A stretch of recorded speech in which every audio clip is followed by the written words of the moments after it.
क्या आपको joint pain की शिकायत रहती है? हड्डियां कमज़ोर हो गई हैं, घुटनों में, कमर में या फिर आपके कंधे में दर्द हर समय रहता है? और क्या आप दर्द की गोलियां खाते खाते थक चुके हैं? अगर हाँ, तो आज के बाद आपको ये प्रॉब्लम कभी नहीं होगी, क्योंकि आज मैं आपको एक ऐसा पावरफुल नुस्खा बताने वाला हूं जो कि आपको वक्ती आराम नहीं देगा, बल्कि अंदर से आपकी हड्डियों और जोड़ों को मजबूत बनाएगा। हाय एवरीवन, मेरा नाम डॉक्टर सलीम है और मैं पिछले 20 साल से एक चीज़ नोटिस कर रहा हूँ कि 90% लोग जिन्हें एक बार जॉइंट पेन की प्रॉब्लम शुरू हो जाती है, वो सारी ज़िंदगी इससे लड़ते रहते हैं और तमाम तरह की अंग्रेज़ी दवाएं खाने के बावजूद कोई ख़ास आराम नहीं मिल पाता है। जानते हैं इसकी असली वजह क्या है? असली वजह यह है कि जितने भी दर्द की दवाइयाँ होती हैं, वो सिर्फ और सिर्फ दर्द और सूजन को दबाने का काम करती हैं, हड्डियों और जोड़ों को अंदर से ठीक नहीं करती। ये कुछ कुछ ऐसा ही है जैसे जंग लगे सरिये को आप ऊपर से एक टेप लगाकर ढक दें। ये जंग को छुपा तो देगा, लेकिन अंदर ही अंदर लोहा जंग को गलाता रहेगा, खराब करता रहेगा। तो अगर आप चाहते हैं कि आपकी प्रॉब्लम अंदर से ठीक हो, तो आपको कुछ ऐसा ट्राई करना होगा जो जंग का इलाज करे, यानी आपकी हड्डियों और जोड़ों में जो कमी और कमज़ोरी आ गई है उसको ठीक करे। दोस्तों, अब से पहले भी मैं बहुत सी वीडियोस में अलग अलग तरह के नुस्खे आपको बता चुका हूं जो कि हड्डियों और जोड़ों के लिए थे, और आज की इस वीडियो में जो नुस्खा मैं आपको बताने वाला हूं ये इसी क्रम में एक और बेहतर और बहुत इफ़ेक्टिव ऑप्शन है जो कि आपके किचन में मौजूद कुछ आसान से इंग्रेडिएंट से आप बना सकते हैं। तो चलिए, बिना किसी देरी के आज की इस वीडियो को शुरू करते हैं और जानते हैं कि ये नुस्खा क्या है, कैसे इसे बनाया जाता है और किस तरह से आपको इसको इस्तेमाल करना है। इस नुस्खे को बनाने के लिए पहला इंग्रेडिएंट है वाइट सेसमे सीड्स, यानी सफ़ेद तिल। दोस्तों, तिल कैल्शियम का एक बहुत ही अच्छा नेचुरल सोर्स है जो कि हड्डियों और जोड़ों को मजबूत बनाता है। दूसरा इंग्रेडिएंट है मखाना। मखाने में कैल्शियम, फास्फोरस और प्रोटीन है जो कि अगेन आपकी हड्डियों और जोड़ों के लिए बहुत ज़्यादा फायदेमंद चीज़ें हैं। तीसरी चीज़ है बादाम। बादाम में विटामिन ई और हेल्दी फैट्स होते हैं जो कि जॉइंट्स को लचीला बनाते हैं और सेल्स को रिपेयर करते हैं।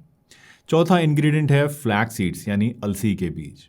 अलसी में ओमेगा 3 फैटी एसिड्स होते हैं जो कि जॉइंट में इन्फ्लेमेशन कम करते हैं और दर्द में भी आपको आराम दिलाते हैं। पांचवा इंग्रेडिएंट है सोंठ, पिसी हुई। दोस्तों, सोंठ यानी ड्राई जिंजर ब्लड सर्कुलेशन को बढ़ाता है और जॉइंट और मसल्स की जो स्टिफनेस होती है उसको कम करता है। छठा है हल्दी पाउडर। हल्दी के बारे में तो आप लोग जानते ही हैं कि ये एक एंटी इन्फ्लेमेटरी एजेंट है जो कि स्वेलिंग और पेन दोनों को कम करती है। सातवां इंग्रेडिएंट है काली मिर्च पाउडर जो करक्यूमिन और कैल्शियम के एब्जॉर्प्शन को बढ़ा देती है। और आठवां और लास्ट इंग्रेडिएंट है मिश्री या फिर गुड़ पिसा हुआ, जो इस रेमेडी का टेस्ट और भी ज़्यादा बढ़ा देता है। बट ये ऑप्शनल चीज़ है क्योंकि अगर आप डायबिटिक हैं तो आपको इसे इस नुस्खे में नहीं डालना। इस नुस्खे को तैयार करने के लिए सबसे पहले आइए इनकी क्वांटिटी जान लेते हैं कि आपको कौन कौन सी चीज़ कितनी कितनी मात्रा में लेनी है। तो तिल, बादाम और मखाने ये आपको लेने हैं 40-40 ग्राम। फ्लैक्स सीड्स यानी अलसी के बीज आपको लेने हैं 20 ग्राम। सौंठ और हल्दी पाउडर लेना है 5-5 ग्राम। काली मिर्च पाउडर आपको लेना है 2 ग्राम और धागे वाली मिश्री पिसी हुई या फिर गुड़ पिसा हुआ अगर आप ले रहे हैं तो इसे आपको लेना है 10 ग्राम। अब इन सभी चीज़ों को लेकर आप एक जगह रख लीजिए और एक एक करके तिल, मखाने, बादाम और फ्लैक्स सीड्स इन चीज़ों को आप तवे पे हल्की आंच पे रोस्ट कीजिए, थोड़ा भून लीजिए। और जब ये सब चीज़ें अच्छे से रोस्ट हो जाएं तो इन्हें एक बर्तन में एक जगह निकाल कर रख दीजिए और ठंडा होने दीजिए। जब ये रूम टेम्परेचर पर आ जाएं तो आप इनके अंदर बाकी जो चीज़ें आपने ली हैं वो भी मिला दीजिए, यानी आपकी काली मिर्च, हल्दी पाउडर, सौंठ पाउडर और जो आपने गुड़ या मिश्री ली है, ये सारी चीज़ें भी आप इन्हीं नट्स के अंदर मिला दीजिए। और अब इन सब चीज़ों को आप एक ग्राइंडर में डालिए और अच्छी तरह से पीस लीजिए। जब ये खूब बारीक पीस जाएं और इनका पाउडर बन जाए तो इस पाउडर को आप निकाल कर एक एयर टाइट कंटेनर में स्टोर करके रख लीजिए। इस पाउडर को आप 1 गिलास हल्के गर्म दूध के साथ रोज़ाना रात को सोते टाइम लेना शुरू कर दीजिए। आप चाहें तो दूध में 1 टीस्पून देसी घी भी मिला सकते हैं। इससे क्या होगा कि आपको और भी ज़्यादा अच्छे रिजल्ट्स मिलेंगे। इन चीज़ों का एब्जॉर्प्शन भी बढ़ जाएगा, ताकत भी बढ़ जाएगी। लेकिन हाँ, अगर आपका कोलेस्ट्रॉल बढ़ा हुआ रहता है या आपको मोटापे की समस्या है तो ऐसे में दूध की जगह आप पानी का यूज़ कीजिए और देसी घी को बिल्कुल भी इस्तेमाल मत कीजिए। इसके अलावा अगर आपका डाइजेशन कमज़ोर है तो आप रात की जगह इसे सुबह नाश्ते के बाद 1 कटोरी दही में मिलाकर खाइए, क्योंकि सुबह में आपकी डाइजेस्टिव फायर तेज़ होती है और आपके डाइजेशन पे कोई एक्स्ट्रा लोड इससे नहीं आता। इस नुस्खे को लेने के साथ साथ आपको कुछ इंपॉर्टेंट टिप्स को भी फॉलो करना चाहिए दोस्तों। इससे कैल्शियम बॉडी में ज़्यादा अच्छी तरह एब्जॉर्ब होगा, जॉइंट्स में लुब्रिकेशन बढ़ेगा और बोन रिजेनरेशन का जो प्रोसेस है वो भी तेज़ हो जाएगा। फर्स्टली, रोज़ सुबह 8 से 10 बजे के बीच आप कम से कम 10 से 15 मिनट धूप में ज़रूर बैठें और अपने आर्म्स, लेग्स और कमर को डायरेक्ट सनलाइट के एक्सपोजर में रखें। इससे विटामिन डी बनेगा आपकी बॉडी के अंदर और कैल्शियम का एब्जॉर्प्शन बढ़ जाएगा। सेकंड है, लाइट वेट बियरिंग एक्सरसाइजेस कीजिए, या अगर आप ये नहीं कर सकते हैं, आपको मुश्किल लगता है, तो कम से कम आधा घंटा वॉक तो ज़रूर कीजिए। इससे बोन डेंसिटी बढ़ती है, जॉइंट स्टेबिलिटी इंप्रूव होती है और मसल स्ट्रेंथ भी इंप्रूव होती है। तीसरा, अगर पॉसिबल हो तो आप अपनी डाइट में सहजन के पत्ते, रागी का आटा और आंवले को ज़रूर इंक्लूड कीजिए। इन सभी चीज़ों में ऐसे पोषक तत्व होते हैं जो कि हड्डियों और जोड़ों के लिए बहुत फ़ायदेमंद हैं।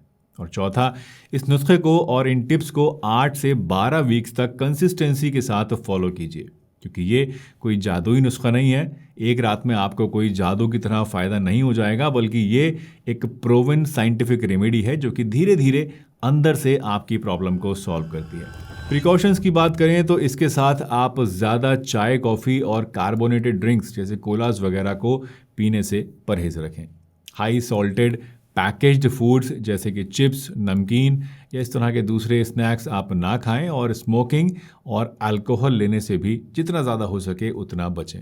अगर आप इन टिप्स को फॉलो करेंगे दोस्तों और इन प्रिकॉशंस का ध्यान रखेंगे तो आई कैन 100% एश्योर यू कि आपको इस नुस्खे से बहुत अच्छा रिजल्ट मिलेगा।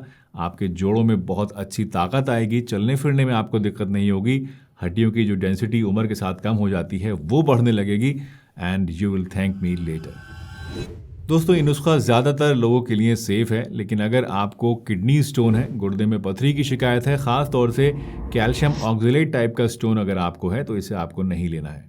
या अगर आपको नट्स से एलर्जी है, या अगर आप खून को पतला करने वाली दवाइयाँ ले रहे हैं, ब्लड थिनिंग मेडिसिन लेते हैं, या फिर आपको थायराइड प्रॉब्लम है, तो आपको ये रेमेडी लेने से बचना चाहिए या फिर आपको एक्स्ट्रा कॉशियस रहना चाहिए। साथ ही 10 साल से छोटे बच्चों को आपको इसको नहीं देना है। और अगर आप डायबिटिक हैं तो ध्यान रखिएगा कि मिश्री या फिर गुड़ का इस्तेमाल बिल्कुल भी आपको इस नुस्खे में नहीं करना है। उम्मीद है ये वीडियो दोस्तों आपको पसंद आई होगी और इससे कुछ ना कुछ नया आपने ज़रूर सीखा होगा। वैसे अब अगर आप कुछ ऐसे फूड्स के बारे में जानना चाहते हैं जिनमें दूध से भी 10 गुना ज़्यादा कैल्शियम होता है तो यहाँ क्लिक करके इस वीडियो को भी ज़रूर देखिएगा। इसमें मैंने कुछ ऐसे फूड्स बताए हैं जो कि हड्डियों के लिए, जोड़ों के लिए बहुत ज़्यादा फ़ायदेमंद है। मिलते हैं एक नई वीडियो में, तब तक के लिए अपना ध्यान रखिए, हंसते रहिए, मुस्कुराते रहिए, रोज़ कुछ ना कुछ नया सीखते रहिए ताकि आप रह सकें हेल्दी हमेशा।